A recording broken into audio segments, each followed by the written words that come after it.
ফেব্রুয়ারির শেষ দিকের সকাল। শীতের মৃদু ছোঁয়া এখনো বাতাসে রয়ে গেছে, তবে রৌদ্রটা একটু একটু করে উষ্ণ হতে শুরু করেছে। পর্দার ফাঁক গলে হালকা আলো পড়ছে নাফিসার ঘরের পড়ার টেবিলে। জানালার বাইরে কুয়াশা জমা, ঠান্ডা বাতাসে রোদের ছায়া যেন দোল খাচ্ছে। পাখির ডাক, রাস্তার দূর থেকে ভেসে আসা রিকশার টুংটাং, সব মিলিয়ে খুব শান্ত, খুব নির্জন একটা সকাল। কিন্তু এই শান্ত সকালের সাথে মিশে আছে একটা অদৃশ্য শূন্যতা। নাফিসা পড়ার টেবিলে বসে আছে, সামনে ছড়িয়ে রাখা বই। আজ তার এইচএসসির শেষ পরীক্ষা। হাসির দিন হওয়া উচিত ছিল, শান্তির দিন হওয়া উচিত ছিল, কিন্তু নিঃশব্দে টুপ টুপ 2 ফোঁটা পানি পড়ল বইয়ের ওপর। পানির দাগটা মিশে যেতে যেতে কাগজের রং গাঢ় হয়ে উঠল। বিন্দু বিন্দু গোল ছাপ ছড়িয়ে গেল পৃষ্ঠা জুড়ে। নাফিসা দ্রুত চোখ মুছল, তবুও আরেক ফোঁটা গড়িয়ে পড়ল। সে চোখ বুজে ফেলল। বুকের ভেতর কেমন করে যেন মোচড় দিয়ে উঠল। ডিএসপি সাহেব, হালকা কাপা কণ্ঠে নামটা বেরিয়ে এলো তার ঠোঁট থেকে। আজ 3 মাস হতে চলল, পুরো 3 মাস। কক্সবাজার থেকে সেদিন রাতে ঢাকায় ফিরে আসার পর আর একবারও তাকে দেখেনি। কোনো ফোন নেই, কোনো মেসেজ নেই, একটাও খবর নেই। প্রথম 2 সপ্তাহ নাফিসা প্রতি রাতে কাঁদত। তারপর চেষ্টা করেছে নিজেকে সামলাতে, ব্যস্ত থাকতে, পড়াশোনায় ডুবে যেতে। আলহামদুলিল্লাহ, পরীক্ষা ভালোই হয়েছে। আজ শেষ, সব শেষ। আফিয়া বেগম তাকে যতটা সম্ভব সাপোর্ট করেছে।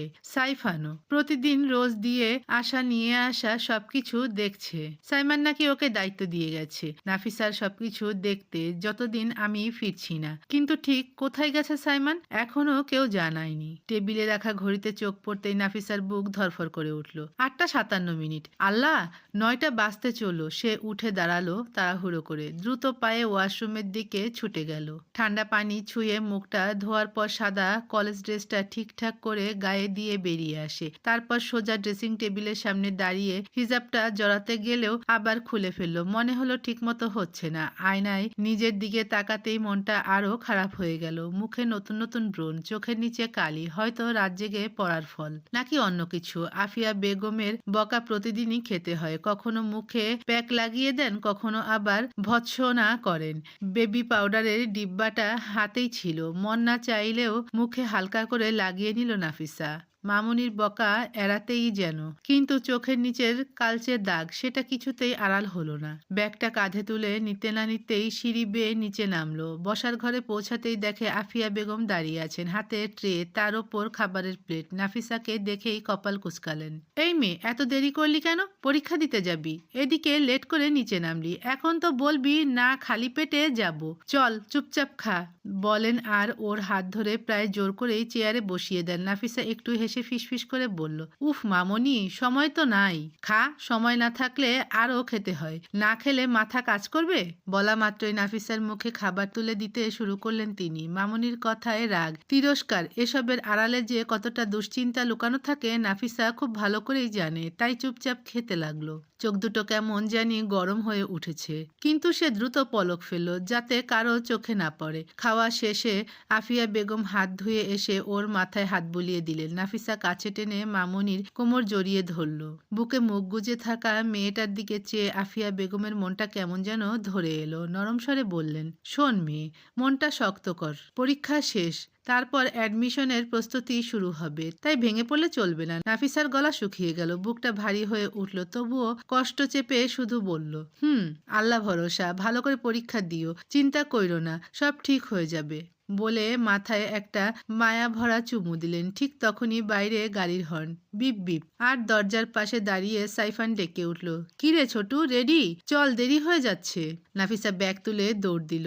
সাইফান ওকে দেখে হেসে বলল, হেঁটে আসলে হবে না, একটু দৌড়াও, আজ কিন্তু শেষ পরীক্ষা, একটা মিনিটও লেট করা যাবে না। নাফিসা মুখ টিপে হাসলো, আসছি ভাইয়া, আসছি। গাড়িতে বসেই হালকা বাতাস জানালার ভেতর দিয়ে ঢুকে মুখে লাগলো। দুজনেই নীরবে কিছুক্ষণ রাস্তা দেখলো। তারপর সাইফান বলল, বনু, ভালো করে পরীক্ষা দিবি, ঠিক আছে? নিজের ওপর কনফিডেন্স রাখবি, শেষটা যেন বেস্ট হয়। নাফিসা মাথা নেড়ে বলল, ইনশাল্লাহ। চোখ নামিয়ে জানালার বাইরে তাকিয়ে থাকে। গাছের ছায়া পেরিয়ে যাচ্ছে, রাস্তার পাশে হকার, রিক্সা, স্কুলের বাচ্চারা, সবকিছু চলতে আছে, শুধু তার পৃথিবীটা কোথাও থেমে আছে। কিছুক্ষণ চুপ থেকে সাইফান আবারও বলল, স্বরে অদ্ভুত গাম্ভীর্য, শোন, আমি আজকে নিতে আসবো না। নাফিসা চমকে তাকালো, কেন? ড্রাইভার কাকা নিতে হেঁটে আসবে। আব্বু আমাকে জরুরি কাজে 1 সপ্তাহের জন্য বাইরে পাঠাচ্ছে। তাই তো এই কয়দিনে নিজের খেয়াল রাখবি। তোর কিছু হলে তোর জামাই আমার গলায় ছুরি বসাবে। হালকা হেসে বলল। তারপর নাফিসার দিকে তাকিয়ে দেখলো ওর মুখটা মলিন হয়ে গেছে। কথা ঘুরিয়ে আবার বলা শুরু করলো। বাসায় গিয়ে আম্মুর সঙ্গে থাকবি। কোনো সমস্যা হলে তাকে বলবি। আর চিন্তা করিস না, ভাইয়া খুব তাড়াতাড়ি চলে আসবে। শেষ কথাটা বলার সময় সাইফানের গলা খানিকটা নরম হয়ে গেল। নাফিসা জিজ্ঞেস করতে চাইলো সাইমানের সম্পর্কে কিছু জানো, কিন্তু বলল না। জানে উত্তর কি আসবে, বরাবরের মতো না। শুধু আস্তে করে বলল, হবে ভাইয়া ইনশাল্লাহ। কথা বলতে বলতেই গাড়ি কলেজের সামনে থামলো। নাফিসা নেমে দাঁড়াতেই সাইফানও নেমে পড়লো। সে নাফিসার মাথায় আলতো হাত রেখে বলল, ভালো করে দিবি, আর কিচ্ছু চিন্তা করবি না। একটা ছোট হাসি দিয়ে বিদায় জানালো সে। গাড়িতে উঠে চলে গেল। নাফিসা গভীর শ্বাস নিল, ব্যাগের স্ট্র্যাপ ঠিক করলো। তারপর কলেজ গেটে ভিড় ঠেলে ভিতরে ঢুকলো। ভেতরে ঢোকার পর হঠাৎ পিছন থেকে আওয়াজ আসলো, এই নাফি এদিকে। নাফিসা তাকাতেই দেখে মেহরাব আর মেহেরিন হাত নেড়ে ডাকছে। তারা দুজনেই আগেই এসেছে। নাফিসার মুখ দেখে অবাক হয়ে গেল। মেহেরিন এগিয়ে এসে তীক্ষ্ণ দৃষ্টিতে তাকিয়ে বলল, এই শোন, কেঁদেছিস নাকি তুই? নাফিসা তাড়াতাড়ি চোখ ঘুরিয়ে নিল, মুচকি হাসলো। কোথায়? ধুলা পড়েছে। মেহেরাব হেসে বলল, ধুলা চোখের ভেতর নাকি হৃদয়ের ভেতর? এই তুই এত পড়ে পরীক্ষা নিয়ে টেনশনে থাকিস কেন রে? ঠিক তো সব আমাদের দুজনের থেকে তুই ভালো রেজাল্ট করবি, এটা নিয়ে এত কান্নার কি আছে? আজব পাবলিক তুই। নাফিসা রাগি লুকে তাকালো মেহরাবের দিকে। সেই দৃষ্টি দেখে মেহরাব ভয় পাওয়ার ভান করলো। মেহেরিন এবার বলে উঠল, হয়েছে, যত ঢং করা, দেরি হয়ে যাচ্ছে। তাড়াতাড়ি রুমের ভিতর চল, ঘন্টা দিয়ে দিচ্ছে। বলেই তিনজন যার যার পরীক্ষার কেন্দ্রে চলে গেল। ভার্সিটি ক্যাম্পাসের বিস্তীর্ণ সবুজ মাঠের এক কোনায় বসে আছে রিশা আর জারিন। অনেকটা দূরে ছায়া ঢাকা বেঞ্চগুলোতে পাখির ডাক মিলিয়ে যাচ্ছে কোলাহলের সাথে। ছেলে মেয়েরা কেউ ক্লাসে যাচ্ছে, কেউ গ্রুপ করে দাঁড়িয়ে আড্ডা দিচ্ছে। এ যেন তরুণের গুঞ্জন ভরা জগৎ। কিন্তু এই রঙিন ভিড়ের মাঝেই বেমানানভাবে নিস্তব্ধ বসে আছে রিশা। মুখটা শুকনো, চোখের নিচে কালচে দাগ। বই খুলে রেখেছে, কিন্তু পৃষ্ঠা উল্টাচ্ছে না। একই জায়গায় মিনিটের পর মিনিট তাকিয়ে আছে। জারিন পাশে বসে থেকে ওর মুখের দিকে তাকিয়ে দীর্ঘশ্বাস ফেলল। গত 3 মাস ধরে একই অবস্থা, নিস্তব্ধ, চুপচাপ। একেবারে ভেতরটা মরুভূমি হয়ে গেছে। মেয়েটা আগের রিশার সাথে মেলে না। জারিন প্রতিদিন চেষ্টাই করে, কথা বলে, গল্প করে, জোকস মারে, কিন্তু না, তাতে রিশার মনটা হাসে না, একদমই না। সবচেয়ে বড় সমস্যা আকাশের ব্যাপারটা। আকাশ যেভাবে রিশাকে সম্পূর্ণ ইগনোর করছে, যেন কোনো পরিচয়ই নেই। একটা কথাও বলে না, দেখা হলেও চোখ ঘুরিয়ে চলে যায়। এই অবস্থায় জারিন আর সাইফান একদিন ঠিক করলো আকাশের সাথে একবার কথা বলতে হবে। এমন করে তো আর চলতে পারে না। সাইফান রিশা আর আকাশের সম্পর্কটা এখনো মানতে পারেনি, তবু রিশার অবস্থা দেখেও 4 দিনের বোঝানোতে আজকাল তেমন একটা রিয়াকশন দেখায় না এ ব্যাপারটাই। একবার জারিন তার হটকারী জেদি স্টাইলে সেদিন সাইফানকে বলেছিল, চলেন ভাই, একবার গিয়ে ছেলেটার মাথায় হাতুড়ি মারি, সব ঠিক হয়ে যাবে। সাইফান রাজি ছিল না, তবু শেষ পর্যন্ত জারিন তাকে রাজি করিয়েছিল।